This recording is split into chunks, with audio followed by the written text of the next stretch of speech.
अपनी आंखों से भी हाथ धोना पड़ सकता है, यानी कोई भी मरीज जो इसके असर में आ गया हो, अगर ये दिमाग तक चला जाए तो और ज़्यादा खतरनाक हो सकता है, जानलेवा हो सकता है और कई मामलों में सिर्फ और सिर्फ सर्जरी ही इसका इलाज रहता है।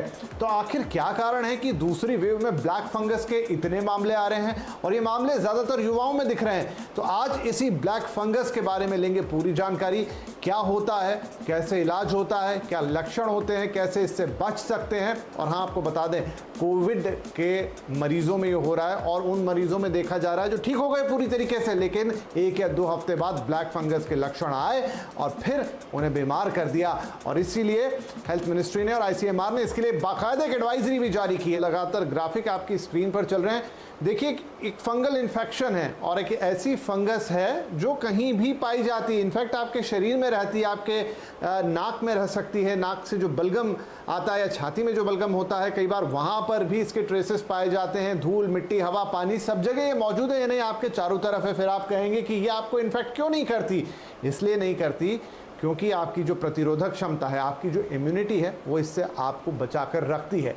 अब क्या हो रहा है कोरोना के अंदर? जी हाँ, कोरोना के अंदर हो ये रहा है कि जो मरीज गंभीर रूप से बीमार पड़ते हैं, जिन्हें स्टीरॉइड्स देने की ज़रूरत पड़ जाती है, जिन्हें हैवी एंटीबायोटिक्स देने की ज़रूरत पड़ जाती है, होता यह है कि स्टीरॉइड्स और हैवी एंटीबायोटिक के डोज से उनकी जान तो बचती है, कोरोना के संक्रमण से तो उनका बचाव होता है, लेकिन दूसरी तरफ उनकी इम्यूनिटी इतनी वीक हो जाती है कि इस ब्लैक फंगस को रास्ता बनाने का मौका मिल जाता है। और एक बार ये फंगस अगर अंदर आ गई तो फिर ये बहुत ज़्यादा दिक्कत देती है।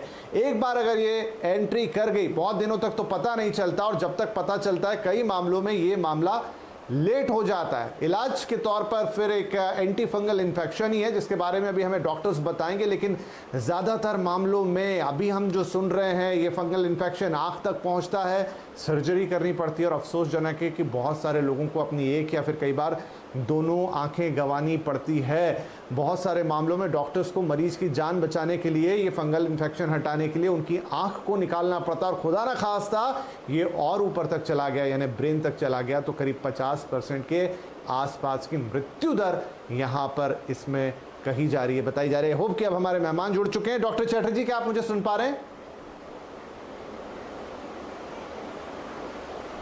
शायद थोड़ा सा वक्त और लगेगा। और देखिए, ये सारा इसीलिए क्योंकि मैं भी अपने घर से एंकरिंग कर रहा हूं और हमारे तीनों मेहमान भी अपने अपने ऑफिस या घर से ही जुड़ रहे हैं। वो तीनों डॉक्टर हैं, तो फ्रंटलाइन वर्कर्स हैं, जाहिर सी बात है वो अपनी ड्यूटी पर हैं। लेकिन यहाँ पर यह है कि अगर हमें एक दूसरे को बचाना है और इस पूरी चेन को तोड़ना है, तो हम आपसे यही निवेदन करेंगे कि बिना काम आप भी अपने घर से ना निकलें अनटिल अनलेस आप किसी फ्रंट लाइन सर्विस में काम कर रहे हैं। और तब आप ये भी कर सकते हैं कि आप अपना पूरा प्रिकॉशन रखें, पूरा ध्यान रखें। वो आप सब जानते हैं, आपको 2 मास्क का इस्तेमाल करना है और साथ में सारे प्रोटोकॉल्स का पालन करना है। हम फटाफट इस चर्चा को आगे बढ़ाते हैं। जैसा हमने कहा, बात हो रही थी ब्लैक फंगस की, तो डॉक्टर चैटर्जी जी, हम ये जानना चाहेंगे कि पिछली बार भी ब्लैक फंगस का हमने सुना था जिक्र, जब ये कोरोना की पहली वेव से हम मुकाबला कर रहे थे, लेकिन इस बार सर बहुत ज़्यादा मामले आ रहे हैं, युवाओं में आ रहे हैं और बहुत खतरनाक होता जा रहा है ब्लैक फंगस का भी सीन। कई राज्यों से रिपोर्ट मिली है, इनफैक्ट आज